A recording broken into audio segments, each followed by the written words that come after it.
Hey guys, welcome back to my channel village Stree life. कैसे आप सभी लोग? आई होप सभी लोग अच्छे होंगे और जो भी है अपनी अपनी तैयारी कंटिन्यू कर रहे होंगे, चाहे वो महिला पर्यवेक्षक वाले हो, चाहे वो एमपीटेड वर्ग 2 वाले हो, चाहे वो एमपीटेड वर्ग 3 वाले हो। और कई लोग ऐसे हैं कि मतलब तीनों की तैयारी साथ में कर रहे हैं। कई लोग ऐसे हैं जो एमपीटेड वर्ग 2 की, एमपीटेड वर्ग 3 की दोनों की तैयारी साथ में कर रहे हैं। तो सभी लोगों की जो स्टडी है वो कंटिन्यू होगी। तो कन्फ्यूज़न तो बहुत ज़्यादा है क्योंकि जो एग्ज़ाम डेट का जो गैप है वो लगभग एक एक महीने के अंतराल में ही है।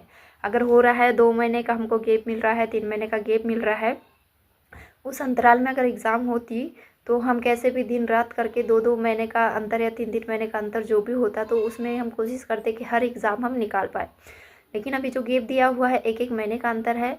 और चाहे कुछ भी हो, हम कितने दिनों से नोटिफिकेशन का वेट कर रहे थे, लेकिन चाहे कुछ भी हो, मैं तो अपना बता रही हूँ आप लोगों का, आप ही जाने कि जो तैयारी है वो 100% किसी की भी नहीं है। मेरी तो बिल्कुल भी नहीं है एमपीटेड वर्ग 2 के लिए, क्योंकि एमपीटेड वर्ग 3 की तैयारी करते करते बीच में एमपीटेड वर्ग 2 छूट चुका था मेरा। अब उसको फिर से एक बार रिवीजन करना, फिर एमसीक्यू लगाना, फिर मॉक टेस्ट लगाना और साथ ही में एमपीटेड वर्ग 3 को साथ में लेके चलना, ये मेरे लिए इम्पॉसिबल है क्योंकि मैं सिर्फ एस्पिरेंट नहीं हूँ। साथ ही में मैं एक हाउसवाइफ हूँ, 2 बच्चों की मदर हूँ, घर है, परिवार है, सबको मैनेज करना है, साथ में पढ़ाई करना है और एक जो सीट है उसको पक्की भी करना है। तो इसलिए जो मेरा फोकस रहेगा किसी एक एग्ज़ाम पे रहेगा। एग्ज़ाम मैं दोनों दूंगी, एमपीटेड वर्ग 2 की भी, 3 की भी, लेकिन जो मेन फोकस होगा वो एमपीटेड वर्ग 3 पे होगा। जैसे कि मैंने कल भी बताया था आप लोगों के वीडियो, आप लोगों के काफ़ी सारे कमेंट्स से थे, तो उसमें बताया था कि मैं जो फोकस होगा एमपीटेड वर्ग 3 का होगा, क्योंकि उसमें नंबर ऑफ़ वैकेंसी ना थोड़ी मतलब एमपीटेड वर्ग 2 की अपेक्षा व 1 की अपेक्षा थोड़ी ज़्यादा होती है। अब वो पॉसिबल नहीं, मतलब ये पॉसिबल नहीं है मेरे लिए बताना कि कितनी अप्रॉक्स में भी कितनी आ जाएगी। कमेंट से आया था कि मतलब मिनिमम कितनी आ जाएगी वैकेंसी, तो मैं उसका बता नहीं सकती, लेकिन मुझे इतना ज़्यादा पता है कि एमपीटेड वर्ग 2 की और 1 की अपेक्षा इसमें वैकेंसी अच्छी रहेगी।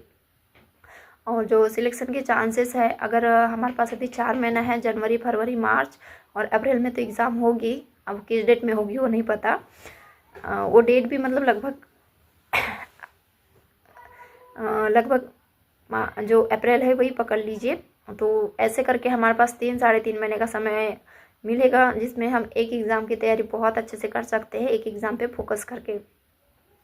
मेरा मकसद ये बिल्कुल भी नहीं है कि कोई एमपीटेड वर्ग 2 की तैयारी कर रहा है तो मैं उनको डिमोटिवेट कर रही हूँ, ऐसा नहीं है। मतलब ना सिचुएशन को लेके चलना है कि सिचुएशन कैसी है, किस एग्ज़ाम में हम अच्छा परफॉर्मेंस कर सकते हैं, किस एग्ज़ाम में नंबर ऑफ सीट ज़्यादा रहेगी, उस हिसाब से हमें जो अपनी तैयारी है उसको अच्छे से करना है। एक कमेंट से भी बहुत ज़्यादा आ रहा है कि क्या अप्रैल में ही एमपीटेड वर्ग 3 की जो एग्ज़ाम है हो जाएगी? तो आप यही मान के चलिए कि हो जाएगी, क्योंकि अभी जो एमपीटेड वर्ग 2 का है, जिसकी विज्ञप्ति जारी हो चुकी है, विज्ञप्ति जारी होने के बाद 8 से 10 दिन या मैक्सिमम बोलो तो 15 दिन के बीच में जो नोटिफिकेशन है वो जारी हो जाएगा। जैसे कि 4 एग्ज़ाम का विज्ञप्ति जारी हो चुकी है, तो पूरा 100% चांसेस है कि एमपीटेड वर्ग 3 की भी एग्ज़ाम जो है अप्रैल में हो जाएगी। तो आप लोग डिमोटिवेट बिल्कुल भी मत होइए। सामने वाला क्या बोल रहा है, बाजू वाला क्या बोल रहा है, वो सब सोचिए। आप खुद का देखिए कि हम किस सब्जेक्ट में, किस एग्ज़ाम में बहुत अच्छा परफॉर्मेंस कर सकते हैं, आपकी तैयारी किस एग्ज़ाम के लिए बहुत अच्छी है, उस हिसाब से आप तैयारी करिए। चाहे वो एमपीटेड वर्ग 2 हो, चाहे एमपीटेड वर्ग 3 हो, चाहे वो महिला पर्यवेक्षक हो, क्योंकि होता है ना, जिस सब्जेक्ट में हमारी अच्छी पकड़ है, जिस एग्ज़ाम में बहुत अच्छी पकड़ है, फिर चाहे उसमें वैकेंसी कितनी भी आए, चाहे वो मैक्सिमम आए चाहे मिनिमम आए, लेकिन हमारी तैयारी बहुत अच्छी है तो एक सीट पक्की होना तय होता है। मेरी तैयारी एमपीटेड वर्ग 2 के लिए उतनी अच्छी नहीं है क्योंकि बीच में छूट गया था और अभी लगभग मार्च में होगी, तो 2 महीना तैयार करना, 2 महीने में तैयार कर सकते हैं। लेकिन वही एमपी का जो हाल है वही है कि सीटें कितनी आएगी, ऊपर से इसमें जो वर्ग 2 में है डीएड वाले पीएड वाले दोनों लोग शामिल हो गए, तो कंपटीशन बहुत ज़्यादा होगा। और एमपीटेड वर्ग 3 में एक कमेंट से भी आ रहा था कि वर्ग 3 में जो बीएड वाले हैं वो भी क्या अप्लाई कर सकते हैं, तो वर्ग 3 के लिए बीएड वाले अप्लाई नहीं कर सकते हैं। हाँ, वर्ग 2 के लिए डीएड वाले एंड बीएड वाले दोनों अप्लाई कर सकते हैं। तो बस एग्ज़ाम सबके देना है, लेकिन जो मेन फोकस करना है वो किसी एक एग्ज़ाम पे करना है। और गाइस आज ना 4 जनवरी है, कल 3 जनवरी को मतलब सुबह उठ के जो मेरा फर्स्ट स्टडी स्लॉट होता है ना लगभग 5 से 6 या 6 से 7 बजे का, वो बहुत अच्छे से हो गया था। लेकिन आज क्या हुआ, मतलब रात में ना बच्चों ने बहुत ज़्यादा परेशान किया। रात के टाइम मैं पढ़ भी नहीं पाई थी, सोते टाइम नीरू बहुत ज़्यादा परेशान कर रही थी, उसको थोड़ा सा अच्छा नहीं लग रहा था। और उसके बाद लगभग 12 बजे साक्षु की तबीयत ख़राब हो गई, मतलब वो खाने पीने का शायद उसको उल्टियाँ हुई, 3-4 बार लूज मोशन हुआ। तो इस तरीके से ना रात को नींद बिल्कुल भी प्रॉपर अच्छे से नहीं हो पाई है। और फिर पता नहीं सुबह अलार्म तो मेरा रोज़ डला रहता है, लेकिन नींद ना होने की वजह से ऐसा होता है ना, नींद में हम बंद कर देते हैं। तो ऐसे ही करके मैंने नींद में बंद कर दी, और जो नींद है मेरी सीधे वो 5:30-6 बजे तक मतलब ऐसे खुली।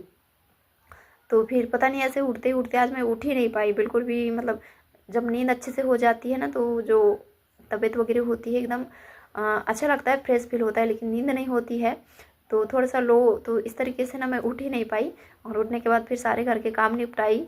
और फिर मूड तो बहुत ज़्यादा ख़राब हो चुका था, जो एक आदत से बन जाती है ना और वो आदत फॉलो नहीं होती है ना।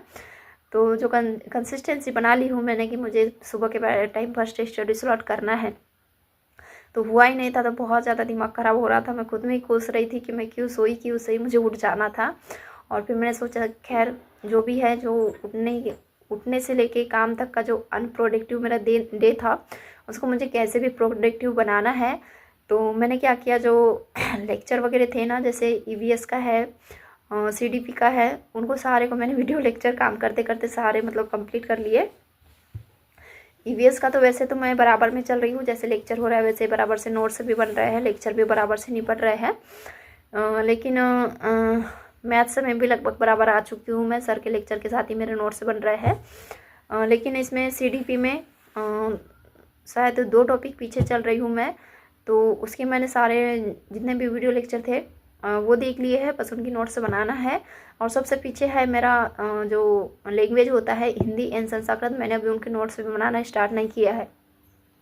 मैंने ये सोचा है कि एक एक सब्जेक्ट में मैं बराबर में ला लूँ नोट्स बनाते हुए, और फिर जब 5 सब्जेक्ट एकदम प्रॉपर आ जाएंगे तो बहुत अच्छे से जो स्टडी है वो हो जाएगी। और एक कमेंट्स डेली आ रहा है कि दीदी आप मतलब जैसे ये ऐप पे 5 सब्जेक्ट होते हैं, यूट्यूब में 5 सब्जेक्ट होते हैं, एमपीटेड वर्ग 2 के सब्जेक्ट होते हैं, तो आप कैसे मैनेज करती है। तो इतना सारा मैं भी मैनेज नहीं कर पा रही हूँ अभी, लेकिन हाँ अगर आप अच्छे से मैनेज करना चाहते हैं, आपके पास टाइम है, मैं ये चल रही हूँ ना कि एमपीटेड वर्ग 2 का जो भी मेरा कोर्स परचेस किया है वो मैं मतलब जो लेक्चर वगैरह हो रहे थे सर लोगों के बराबर में चलूँ मैं, इसलिए मैं कोशिश कर रही हूँ कि फटाफट से जो, और लाइव क्लास तो मैं कभी नहीं देखती, आपको भी सजेस्ट करूँगी कभी ना देखें लाइव क्लास, उसमें टाइम बहुत ज़्यादा जाता है, जो रिकॉर्डेड क्लास होती है ना उसको ही देखें।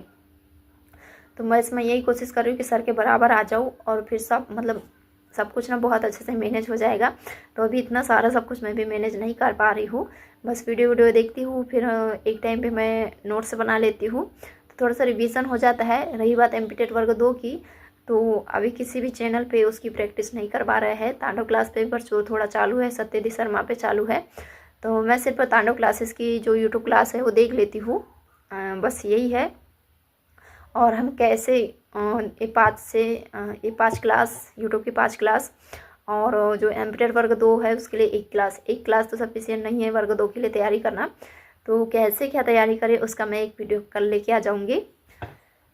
तो यही था, आप बस किसी एक एग्ज़ाम पे फोकस करें, और बताओ मैनेज ना हो जाएंगे, 5 से 10 सब्जेक्ट आराम से मैनेज हो जाएंगे। आप कभी भी ना मुझे लगता है जैसे हमने पात्रता परीक्षा निकाला है तो इतना तो मतलब थोड़ा सा मतलब पढ़ा हुआ है, नॉलेज हो गया है, तो 1 के स्पीड में मैं कभी भी वीडियो नहीं देखती हूँ। जैसे वीडियो होता है कभी 51 मिनट का, 52 मिनट का, 55 मिनट का, ऐसे वीडियो होते हैं, तो मैं उसको 175 या फिर अगर बहुत अच्छे से वो टॉपिक मुझसे बन रहा है तो 2x की स्पीड पे करके एक बार बस रिवीजन कर रही हूँ मैं, और फिर नोट्स बना रही हूँ। तो ऐसे ही करके अगर 5 लेक्चर है तो मान के चलो 5 लेक्चर आपके 1-1 घंटा है, तो उसको आप 30-30 मिनट व्यू करेंगे ना, तो 2.5 से 3 घंटे के बीच में जो क्लास होती है ऐप की उसको निपटा सकते हैं 2 से 2.5 घंटे के बीच में।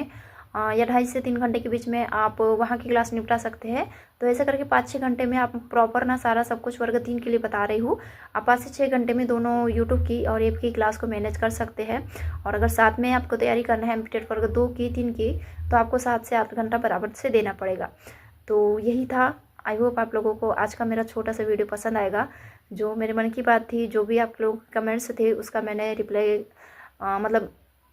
रिप्लाई करने की कोशिश की है वीडियो के माध्यम से, क्योंकि कमेंट्स से मैं रिप्लाई भी नहीं कर पाती हूँ, टाइम बहुत ज़्यादा कम है। बाय।